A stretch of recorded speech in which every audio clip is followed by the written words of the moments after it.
Ah, fulano de tal é um homem biológico, fulano de tal é uma mulher biológica. E eu já caí nesse erro, e eu não caio mais, porque é você caindo num truque verbal da esquerda. Fernando Henrique, dizem também que Fernando Henrique não era mole. Todo mundo tem o seu fetiche, todo mundo tem as suas coisas, todo mundo tem o seu. Eu não sei o de vocês sabem o meu. Aí ele vira e fala assim, porra, e vocês não sabem o quanta sorte que vocês têm que ninguém sabe o de vocês.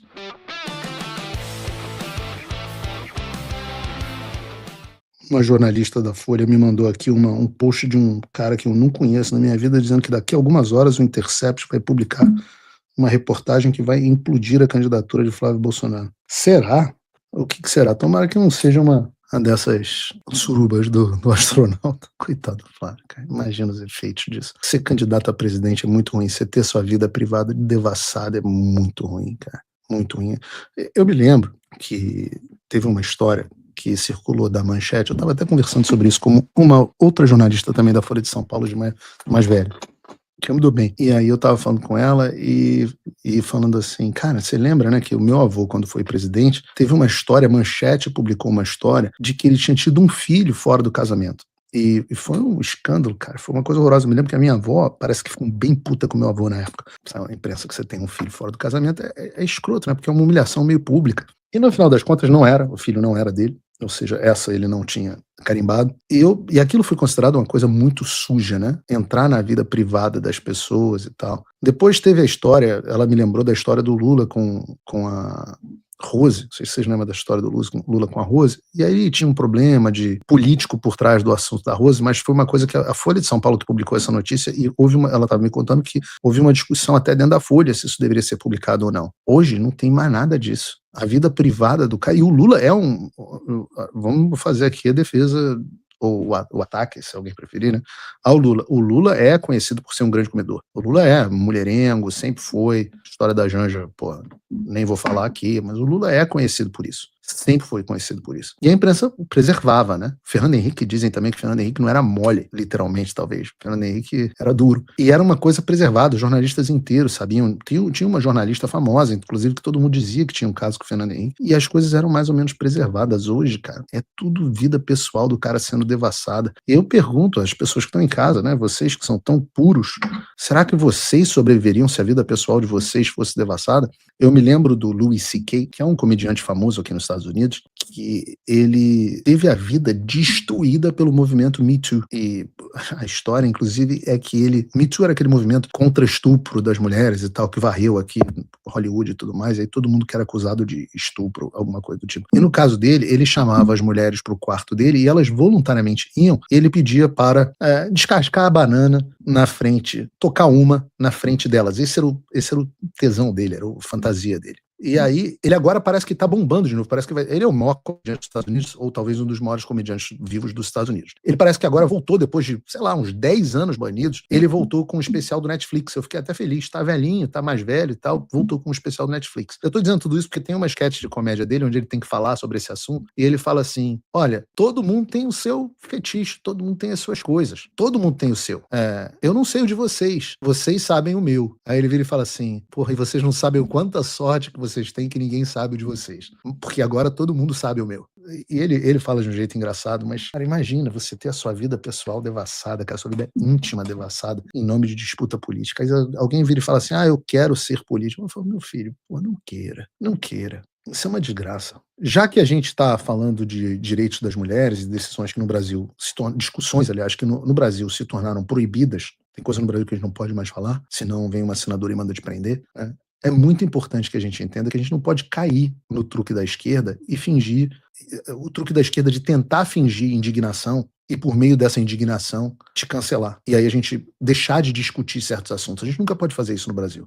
Um dos assuntos que se tornaram anátema no Brasil é, por exemplo, a questão óbvia de que homens que sofrem de disforia de gênero não são mulheres. As chamadas mulheres trans não são de fato mulheres. Mulher é uma definição biológica para o ser humano do sexo feminino, né? Ou se quiser ser mais preciso, o ser humano de gameta maior. Toda vez em que um homem fala, ou até uma mulher fala, toda vez que alguém fala, fulano de tal é um homem biológico, fulano de tal é uma mulher biológica. E eu já caí nesse erro, e eu não caio mais, porque é você caindo num truque verbal da esquerda. Porque no momento em que você fala mulher biológica, você está dizendo que existe um outro tipo de mulher que não é biológica. Então não é que pessoas trans não são mulheres biológicas, porque só existem mulheres biológicas. Pessoas trans, homens que se dizem mulheres trans, não são mulheres.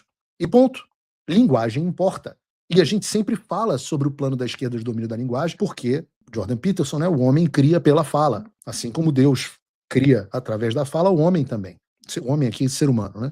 Essa discussão e a mera afirmação do que eu estou dizendo, que não existem mulheres que não sejam mulheres biológicas, se eu tivesse no Brasil, isso poderia configurar crime inventado de transfobia, criado não pelo Congresso, mas inventado pelo Supremo Tribunal Federal. Aliás, poderia não, certamente configura crime. Nós trouxemos aqui o caso da Isadora Cepa, uma feminista, nós trouxemos ela aqui no programa. Olha o Paulo dando voz às mulheres, né? Não vi ela na CNN, não vi ela na Folha, não vi ela em lugar nenhum. O Paulo Figueiredo deu voz a uma feminista no programa, que estava sendo perseguida desde 2020 pelo Érico Hilton, porque após o resultado das eleições daquele ano, ela descreveu a indignação ao fato de que a vereadora mais votada em São Paulo era, na verdade, um homem. Por causa dessa afirmação, hoje ela vive exilada no leste europeu. E esse não é nem de longe o único caso de uma mulher, inclusive uma mulher feminista, sendo perseguida por um homem em razão de transfobia. O marxismo é devorador. No Brasil, nós chegamos ao ponto de que esse homem é o presidente da Câmara da Comissão das Mulheres na Câmara dos Deputados. A comissão que supostamente trata de defesa dos direitos da mulher é presidida por um homem que persegue mulheres por expressarem as suas opiniões e que as chama de imbecis, de cisgênero. E essa é a estratégia da esquerda. Eles querem nos calar para que a gente fique sem capacidade de reação. Como tenta fazer a Soraya Trabik contra mim ao acionar o MPF por me censurar nas redes com a justificativa de violência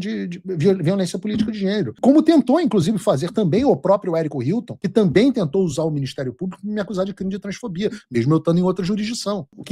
Como é que eles ganham a guerra? Eles te ameaçam, eles geram indignação, vem o aparato judicial para cima de vocês e você fica calado. Eu zerei o bingo, né? Porque eu fui perseguido por uma mulher, a Soraya Trabik, e também por um homem, que é o Érico Hilton. Agora, no mundo civilizado, eu mostrei que a situação do debate é muito diferente em relação, muito mais avançado, digamos assim, muito mais maduro, o debate, seja em relação ao gender gap, esse abismo eleitoral entre homens e mulheres que a gente tratou aqui, mas também muito mais avançado nessa questão dessa maluquice identitária de que homens que se acham mulheres e mulheres que se acham homens. Fazendo sempre a ressalva aqui que eu, Paulo, não tenho, de verdade, do fundo do coração, não tenho absolutamente nada contra trans. Eu acho que tem umas espetacularmente lindas hoje em dia. Não tenho nada contra, se é a sua fantasia, se é o que te faz feliz, faça, não é da minha conta, não é um problema político. Não tenho absolutamente nada contra. Quando você começa a se achar de fato uma mulher, aí já temos um problema, já fico preocupado com sua questão psiquiátrica. Quando você começa a se achar mulher e querer me obrigar a não apenas a dizer, mas a achar que você é uma mulher, aí nós temos um problema político. Um problema político que já foi discutido, que tem sido discutido no mundo e que hoje eu diria que nós avançamos. A direita teve grandes avanços contra essa loucura. Porque nós já tivemos, por exemplo, há 2 anos a decisão da Suprema Corte do Reino Unido reconhecendo que só existem 2 sexos. Tivemos também, logo no início do governo Trump, a determinação do governo americano de que só existem 2 sexos. E a ordem executiva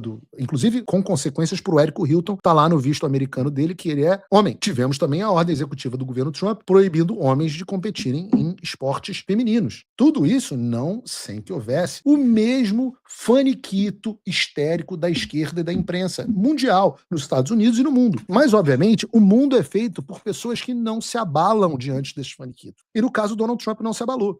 Pelo contrário, ele permaneceu na direção correta e ontem nós tivemos uma enorme vitória nesse assunto na Suprema Corte dos Estados Unidos. Resumidamente, os estados de Idaho e Virgínia aprovaram leis dizendo que equipes femininas deveriam ser reservadas a atletas do sexo feminino. E a discussão girava em torno da constitucionalidade dessa lei. Esse era o assunto discutido dentro da Suprema Corte. Então, ontem, eles entenderam que, em caso de esportes, objetivando uma competição justa e segura, a aceitação do atleta em uma competição pode ser condicionada, sim, ao seu sexo. Essa discussão abriu o caminho nos Estados Unidos para a volta da normalidade, de que homens não podem competir com mulheres em esportes. Vejam, enquanto no Brasil você sequer pode mencionar a diferença sob pena de ser preso, nos Estados Unidos esta é a lei da terra. No Reino Unido, esta é a lei da terra. Vejam que a nossa situação, por isso que eu falo que é uma questão de sobrevivência. No Brasil, enquanto nos Estados Unidos a Suprema Corte está dizendo, não, você pode sim separar homens e mulheres em competições para ter uma competição justa. No Brasil, a mesma Suprema Corte inventa um crime de transfobia. E se você não se curvar à loucura, eles te botam na prisão. Eles te obrigam a se exilar, como fizeram inclusive com as feministas.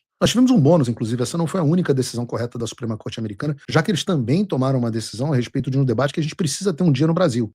Mas eu quero que entre na cabeça de vocês a seguinte reflexão. Existe um caso nos Estados Unidos chamado Trump versus Slaughter, que começou porque o Trump demitiu a Rebecca Slaughter, uma comissária democrata da Comissão Federal de Comércio dos Estados Unidos, que é uma agência responsável pela fiscalização do comércio, né? O argumento da Slaughter era de que a legislação protegia ela contra a demissão, mas a Suprema Corte decidiu também essa semana em favor do Trump, dizendo que essas proteções contra a demissão eram inconstitucionais porque interferiam no poder do presidente de controlar o poder executivo. A tese por trás da história é a ideia de que o poder executivo tem que ser exercido pelo líder eleito. Portanto, se o presidente foi eleito para comandar o executivo, ele precisa ter autoridade real sobre quem executa as políticas. Não existe máquina política independente do voto popular. Ora, faz sentido. Se você elegeu o Lula e o Lula não tiver controle sobre as agências e os funcionários das agências, ora, o Lula não controla o governo. Se o Lula não controla o governo, se o governo for mal, você não pode culpar o Lula. Na prática, o que a Suprema Corte decidiu foi que o Trump pode decidir qualquer funcionário do Executivo Federal americano, e isso é algo que nós precisamos discutir um dia no Brasil. Hoje o Brasil é dominado por agências independentes que estão na mão de burocratas não eleitos da mesma forma que o judiciário. E aí você tem conselhos, tribunais de não sei o quê, tribunais de conta, um monte de órgão com mandato fixo independente, um mar de gente mamando dinheiro público que não pode ser demitido. E tem muita gente, inclusive direita, que fala, não, precisamos de um não sei o quê independente. Aí a esquerda aparelha esses lugares e a gente fica sem capacidade de reação nas urnas. E é assim que se forma o Deep State. Eu estava jantando ontem com meu amigo vereador Darcio Bacarense, mando um abraço aí para ele, e ele estava me deixando abismado ao explicar o tamanho do poder que os conselhos têm no Brasil. São verdadeiros sovietes, sem nenhum tipo de check and balance, freio contra preso democrático ou qualquer representação popular. Então, essa discussão da Suprema Corte é uma discussão muito oportuna, que vai precisar chegar ao Brasil em algum momento, né? No Paulo Figueiredo Show, a gente gosta de trazer essas grandes discussões, porque tem muita gente que nunca sequer pensou nisso que eu estou dizendo até esse momento. E para finalizar, não foram essas as únicas decisões acertadas da Suprema Corte. Ontem, eles também decidiram contra o Trump de que as pessoas nascidas em solo americano são americanas, mesmo que os pais estejam legalmente no país. E esse é um ponto, olha que bacana, do qual eu discordo do Trump. Eu acho que a América é diferente dos outros países justamente por essa questão de que você não é americano por linha sanguínea, mas sim por fazer parte da imensa história desse país. Olha, veja vocês, eu tenho divergência até com o Trump e continuo achando ele um grande presidente. A vida segue, esse é um mundo adulto e a realidade é que não é porque alguém discorda de você que essa pessoa é o seu inimigo. Tem aquele livrinho, esse aqui, ó, todo mundo que não gosta é Hitler. Se a pessoa não gosta, se você não gosta da pessoa, ela é a pior pessoa do mundo. Temos um ponto de divergência. Aí a pessoa fica ficcionada. Isso não funciona. Antes de terminar o programa, eu quero fazer um agradecimento, porque o deputado Coronel Meira, o vereador Darcio Bracarense e o deputado Capitão Alden vieram aqui a Orlando me presentear com essa comenda, essa moção de aplauso da Câmara dos Deputados.